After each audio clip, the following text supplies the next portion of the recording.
Good morning student. आज हम राजनीति विज्ञान में बीए तृतीय वर्ष में पूर्व में जो अपना व्याख्यान चल रहा है पाश्चात्य राजनीतिक विचारक अरस्तु के विचारों के बारे में अध्ययन करेंगे। और जैसा मैंने आपको पूर्व में इंडिकेट किया था कि अरस्तु ने किस किस प्रकार के जो विचार हैं वो अपने ग्रंथ पॉलिटिक्स में बताए हैं।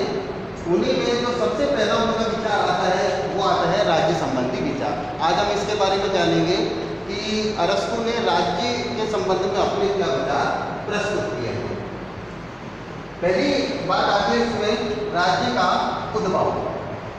पाश्चात्य राजनीतिक विचारकों में बहुत सारे जो विचारक हैं उन्होंने राज्य की उत्पत्ति के पीछे विभिन्न प्रकार के कारण बताए हैं, लेकिन यहाँ अरस्तु का ये कहना है कि राज्य एक प्राकृतिक और स्वाभाविक संस्था है।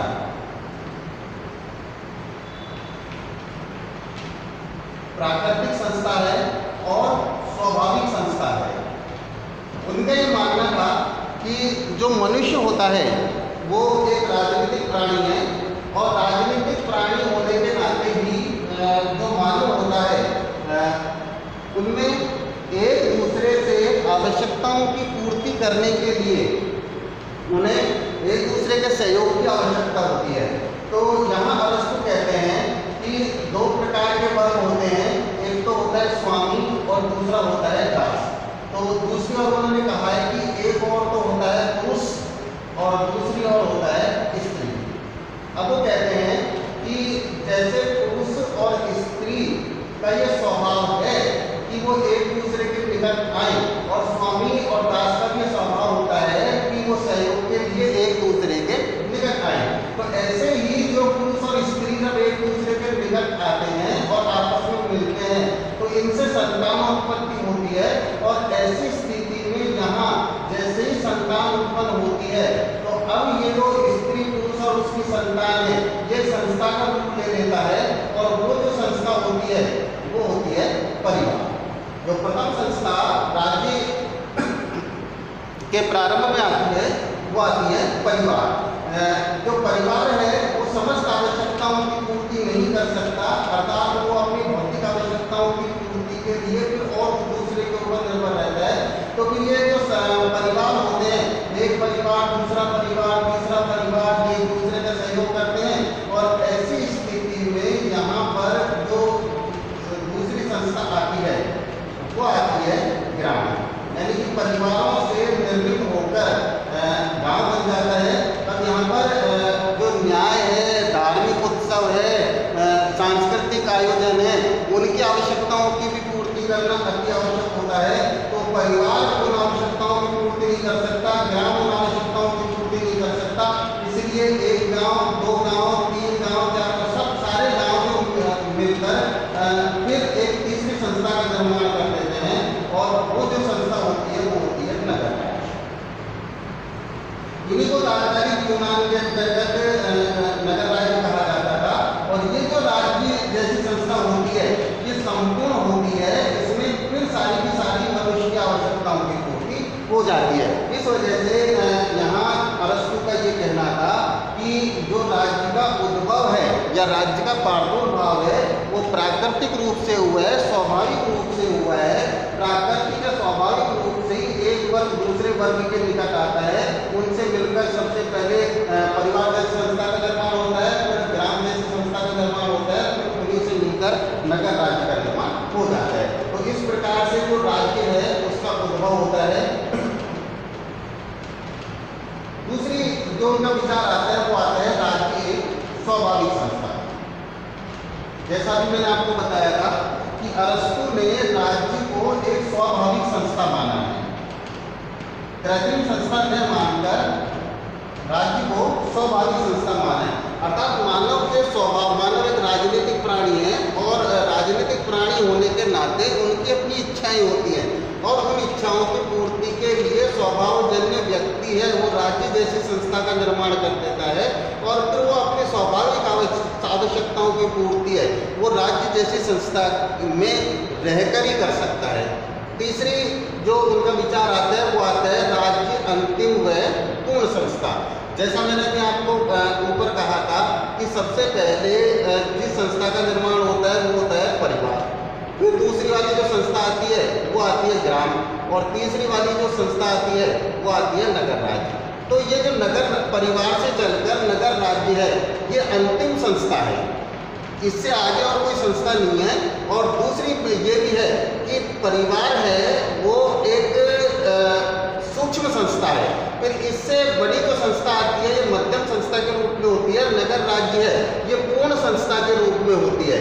तो राज्य ही परिवार से निकलकर ये राज्य है जो परिवार से निकलकर एक नगर राज्य के रूप में एक पूर्ण संस्था के रूप में उदित होता है, और जो मानव है उनकी आवश्यकताओं की पूर्ति राज्य के अंतर्गत रहकर ही की जा सकती है। नेक्स्ट जो उनका विचार आता है वो आता है राज्य एक आत्मनिर्भर संस्था। कहते हैं कि आत्मनिर्भरता वो लक्षण है जिसमें किसी भी प्रकार की कमी नहीं होती है, अर्थात वो संपूर्ण होता है, उसको आत्मनिर्भर कहा जाता है। अब यहाँ परिवार जैसी संस्था है वो संपूर्ण नहीं है, ग्राम जैसी संस्था है वो संपूर्ण नहीं है, लेकिन नगर जो राज्य होता है उसमें किसी प्रकार की कमी नहीं होती है, इस वजह से उसे संपूर्ण संस्था बताया गया है। तो राज्य एक ऐसी संस्था है जो आत्मनिर्भर रहती है, उसमें किसी प्रकार का अभाव नहीं रहता। कहने का तात्पर्य ये कि जीवन में मानव का एक ही उद्देश्य नहीं होता, मनुष्य का जो उद्देश्य होता है वो कई प्रकार का होता है। मनुष्य का उद्देश्य भौतिक भी है, मनुष्य का उद्देश्य बौद्धिक भी है, मनुष्य का उद्देश्य राजनीतिक भी है, मनुष्य का उद्देश्य आर्थिक भी है, मनुष्य का उद्देश्य आध्यात्मिक भी है। अर्थात सभी आवश्यकताओं की पूर्ति करने वाला अगर कोई संस्था है तो वो केवल राज्य है। अगर राज्य संपूर्ण संस्था है और राज्य मानव की सभी आवश्यकताओं की पूर्ति करता है क्योंकि ये अपने आप में आत्मनिर्भर है, इसे अन्य किसी संस्था की आवश्यकता नहीं होती। नेक्स्ट बात आती है इसमें विचारों में राज्य मनुष्य से पूर्व। यहाँ दो बात आती है कि एक तो है मनुष्य और दूसरा है राज्य। राज्य पहले है या मनुष्य पहले है? तो यहाँ पर जो अरस्तु हैं उसका ये कहना है कि जो मनुष्य है वो तो एक सूक्ष्म है और राज्य है वो एक बृहद है और ये सर्व है। तो यहाँ अरस्तु का ये कहना एक वैज्ञानिक दृष्टिकोण से उन्होंने इस चीज़ को क्लियर किया है कि जो राज्य होता है वो सर्व होता है, इस वजह से ये सृष्टि है इसमें राज्य पहले आता है और उसका अंग अंश है वो बाद में आता है। इस वजह से राज्य तो पहले उदित हुआ है और मनुष्य उसके बाद में आया, क्योंकि सर्व ही पहले आता है और जो उसका अंश है सूक्ष्म है वो बाद में आता है। इस वजह से राज्य है वो मनुष्य से क्या है पूर्व है, अर्थात मनुष्य राज्य के बाद में आता है और राज्य है वो मनुष्य से पहले आता है।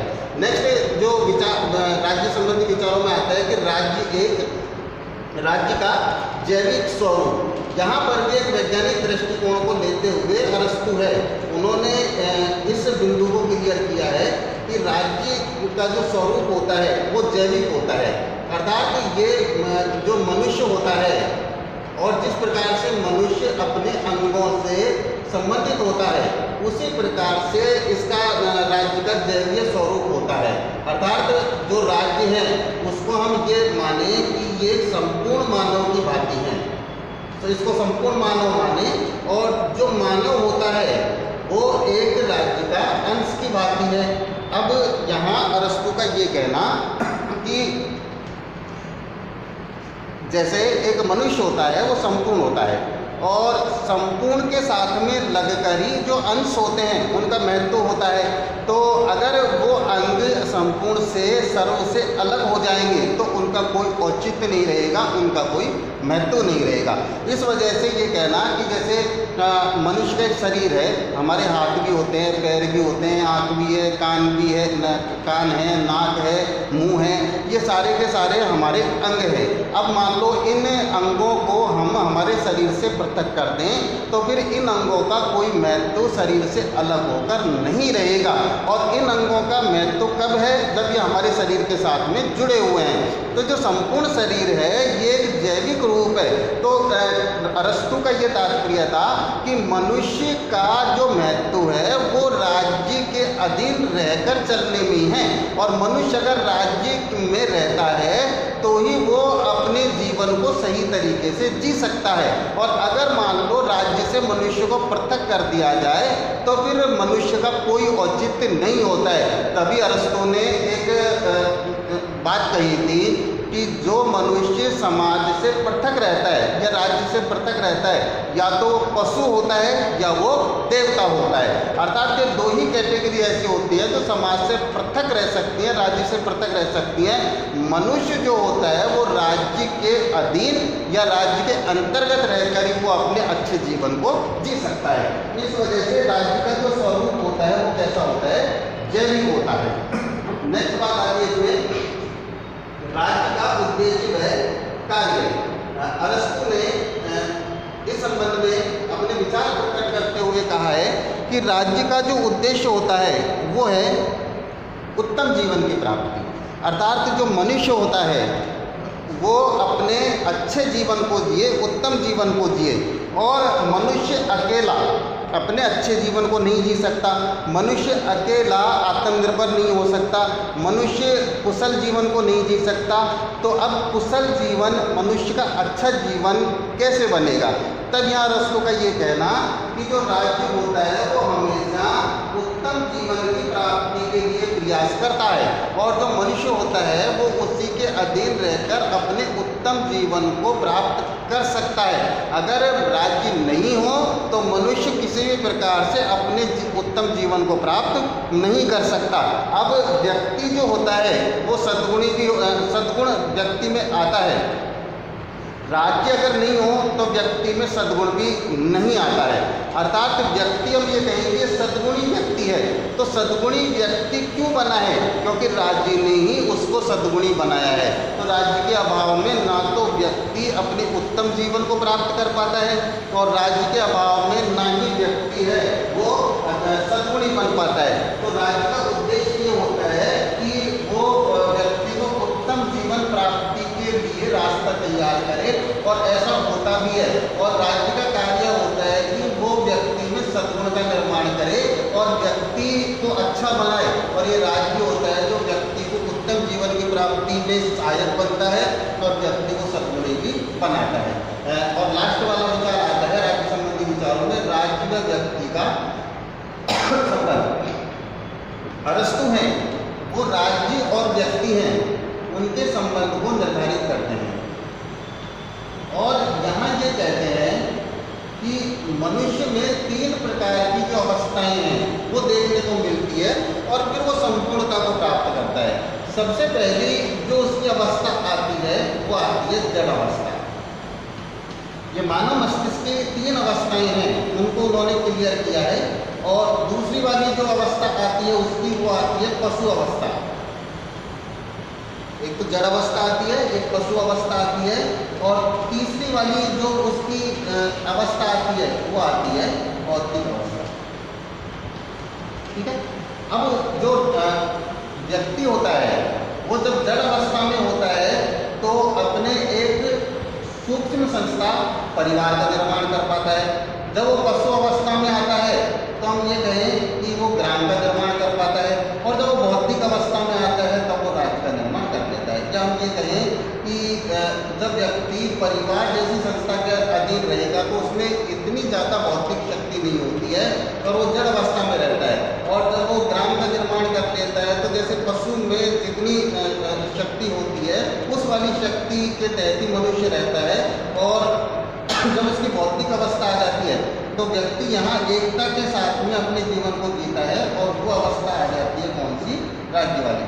अब यहाँ अरस्तु इस बात को भी कहते हैं कि जो व्यक्ति होता है उसे राज्य के द्वारा निर्मित कानूनों पालन करना चाहिए। प्रथम बात कि व्यक्ति को स्वयं को ही ये देखना चाहिए कि राज्य ने अगर किसी भी प्रकार के नियमों का निर्माण किया है, राज्य ने किसी भी प्रकार के कानूनों का निर्माण किया है, तो उन कानूनों की पालना हमको करनी है।